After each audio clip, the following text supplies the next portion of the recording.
Pessoal, voltando então aos nossos vídeos, né? Então eu fiz alguns vídeos sobre anarquismo, Estado e políticas públicas. Na verdade, eu fiz dois vídeos basicamente tratando desses assuntos, né? E eu vou dar continuidade agora para discutir o seguinte. Então, a grande questão, né, às vezes levantada no mundo do socialismo, são as divergências entre os anarquistas e os marxistas, principalmente aí, vamos pegar, né, na Primeira Internacional, que eram lá os bakuninistas, né, assim chamados por Marx, Engels e aqueles que, de certa forma, acreditavam naquelas ideias, né, e o que depois vai ser chamado de marxistas, certo? Apesar deles terem pontos em comum, inclusive na Primeira Internacional, né, às vezes as pessoas acham que eles só ficavam brigando, os bakuninistas e os adeptos do Marx, mas, por exemplo, contra os prudonianos, eles se uniram em vários momentos, né, tem alguns congressos que eles se unem, né, por exemplo. Ok? Mas existe uma divergência óbvia entre eles e que vai pautar o mundo socialista. Né? Então, como é que a gente pode pensar marxistas, bakuninistas ou Marx e Bakunin, né? Na questão, por exemplo, que eu estou trabalhando já há alguns vídeos, que é as políticas públicas. Então, o Bakunin é contra a política pública, o Marx é a favor de política pública, o Bakunin é a favor e o Marx que é contra. Né? Como é que eu vejo isso? Né? Existe uma crítica bastante extensa que o Bakunin faz a questão do Estado, né? Então ele tem um livro, né, sobre isso, né? Enfim, tem mais livros sobre isso, né? O principal deles é Deus e o Estado, foi traduzido aqui no Brasil. A primeira tradução, se não me lembro, foi feita pelo Plínio, na época Imaginário e hoje da Intermezzo, né? Mas existe um outro livro, por exemplo, Estado e Anarquia também, né? Mas o que é legal, né, a gente pensar aqui é que o Marx também faz uma crítica a essa visão que o Bakunin tem sobre ele, né? Tipo, vamos dizer assim, acusar o Marx, né, o Bakunin, acusar o Marx de ser adepto de um Estado. E no livro Crítica ao Programa de Gotha, que é um livro que foi traduzido, inclusive, recentemente pela Boitempo, o Marx deixa claro de que é um equívoco no Bakunin sobre isso, né? Na verdade, quando o Bakunin imputa ao Marx a ideia de um Volksstaat, né, que seria um Estado popular, ele está falando de um outro socialista, que é o Ferdinand Lassalle. Isso nas palavras do próprio Marx, né? Ele diz isso. Ele fala, eu não estou sem entender porque o Bakunin me acusa de ser o criador do Volksstaat, mas quem criou isso foi o Ferdinand Lassalle, né? E aí vamos entender isso, né? Em linhas gerais, obviamente, né? Mas o que é legal a gente pensar com relação a esses dois personagens, né, o Bakunin e Marx, na questão das políticas públicas, e aí que vai, de certa forma, diferenciar muito os anarquistas dos marxistas, e aí os marxistas também, depois eles vão ser várias correntes, né, inclusive correntes não estatistas, né? A gente não pode esquecer disso, né? Por exemplo, você vai ter os comunistas de conselhos, eles são anti-estatistas, e depois até os autonomistas, se a gente for pensar, vem de uma tradição marxista, eles rompem com o marxismo, mas vem de uma tradição marxista, né? O caso aí, por exemplo, do Castoriadis, né? Mas enfim, mas pensando nesses dois aí, Marx e Bakunin, e na polêmica que eles tiveram, né?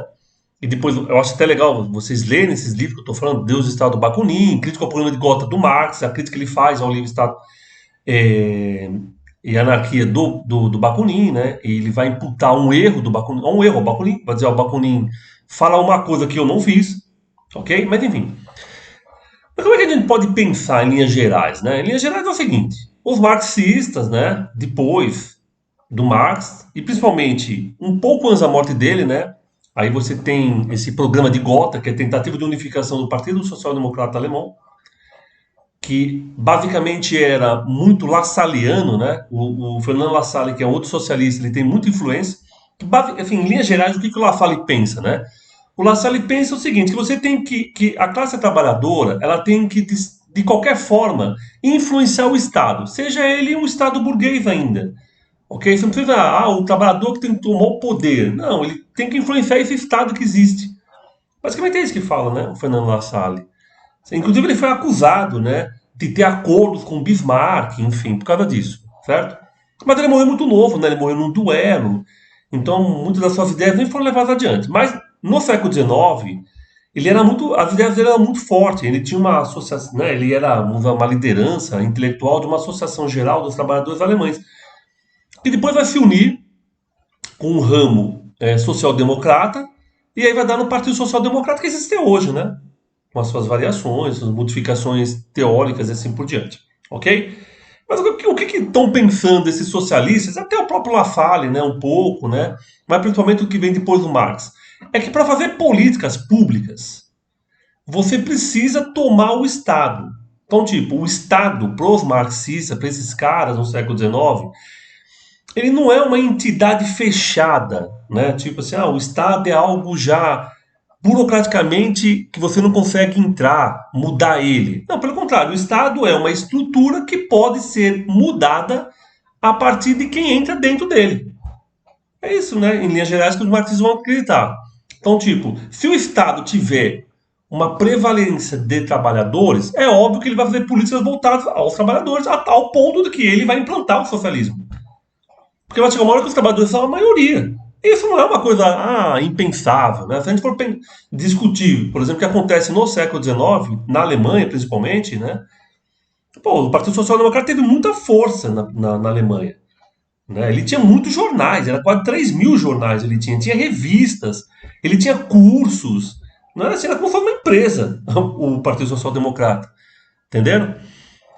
E tinha muita força no parlamento. Ele tinha, sabe, abertamente ele podia ter a maioria. Então os marxistas acreditavam que isso, se tomar esse poder do Estado, esse Estado poderia ser o quê? Pautado pelas políticas desses trabalhadores que estão no poder. A crítica que o Bakunin faz, e o que os anarquistas vão fazer, é de que esse Estado não vai mudar, independente de quem está lá dentro, né? É mais fácil o Estado mudar a cabeça desse trabalhador do que esse trabalhador mudar o Estado, para os anarquistas.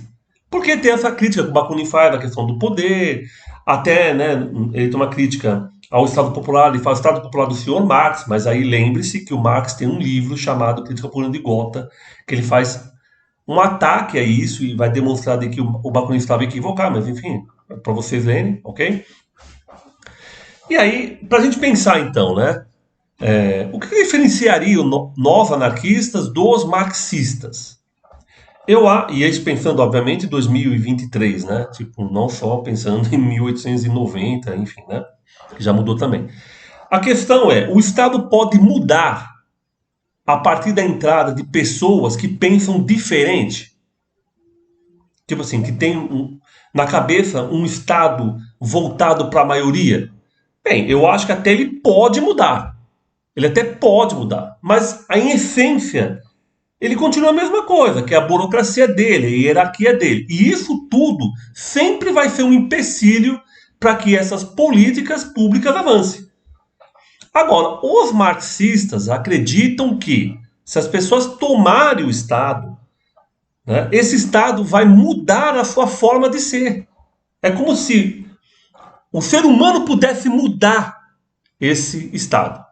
Você está entendendo? Tipo, ele pode ser hierárquico, mas ele não vai ser tão ruinzinho assim, entre aspas, entendeu? Ele vai mudar isso. Os marxistas acreditam nisso, de que esse Estado ele pode ser transformado a depender de quem está no poder.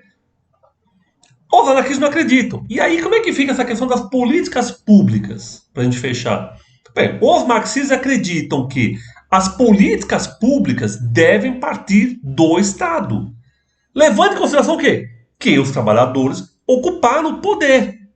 Eles ocupam o poder, eles fazem as políticas públicas. Então eles acham razoável fazer isso. Que o Estado faça as políticas públicas. E na modernidade, o que a gente percebe, vê hoje, né? Exceto aqueles grupos mais revolucionários, né? Por exemplo, né? Basicamente, os marxistas acreditam que você tem que votar em pessoas que defendem os trabalhadores, ou que dizem defender os trabalhadores, ok? E pronto, as políticas públicas vão acontecer. Por quê? Porque eles estão no poder, eles estão no Estado, e aí eles impõem as políticas deles. E eu não vou nem discutir se está certo ou está errado agora, porque daria para fazer um outro vídeo.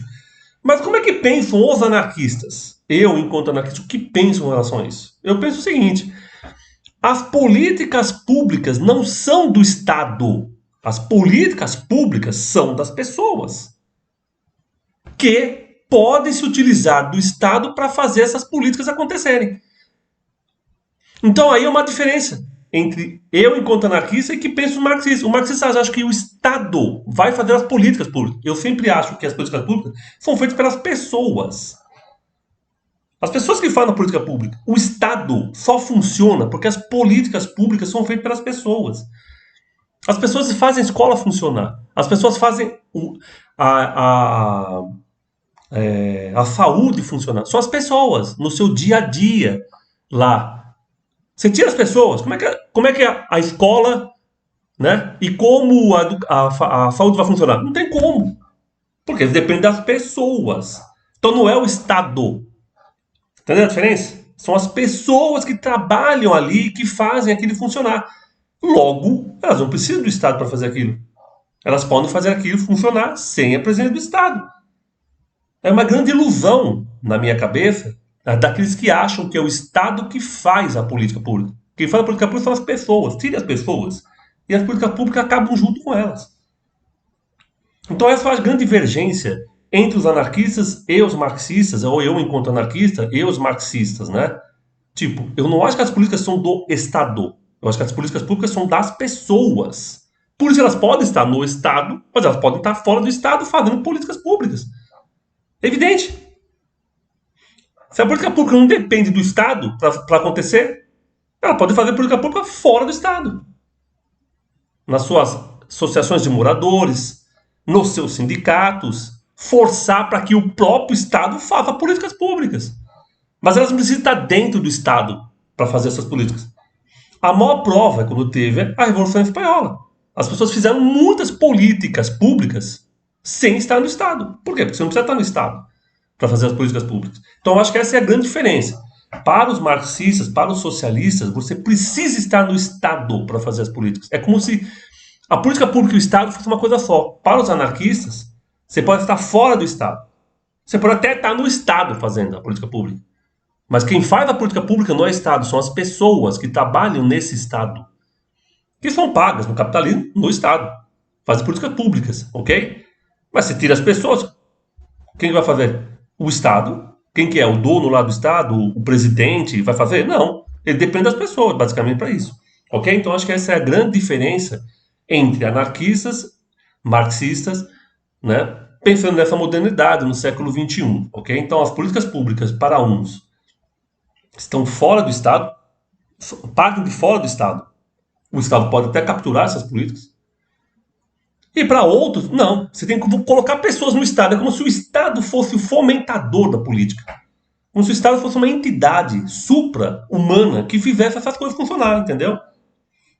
Então, acho que essa é a grande diferença aí, né? Pensando nessa questão pública, questões públicas, políticas públicas, enfim, né? Entre anarquistas e marxistas. Beleza, então, pessoal? Depois a gente continua mais. Um abraço a todos e todas.